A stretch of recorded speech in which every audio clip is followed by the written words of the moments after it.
Julià Engo, alcalde de l'Olleria, què t'ha paregut l'ambaixada de València? Bé, jo crec que avui els valencians poden estar contents perquè han pogut veure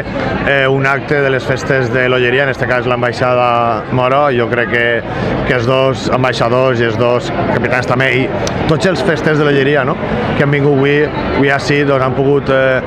d'una banda, representar una magnífica part de la nostra festa,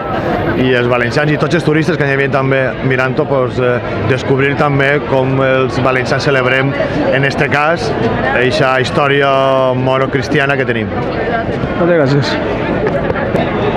Sí, també voldria felicitar doncs, a Juan Ruano, no?, que ha sigut l'ànima mater de tot això, el que ha convoiat a la gent, el que ha pogut fer possible que l'Olleria i València tinguin una cosa més en comú, i en aquest cas doncs, a tots els festers que han vingut i tota la gent de l'Olleria que ha vingut també a disfrutar, perquè la plaça de l'Ajuntament de València estava plena de veïns de l'Olleria i veïnes que han vingut a veure una part de les seues festes, com també al llarg de l'any, doncs, quan la pirotècnia Nadal Martí també ve a disparar,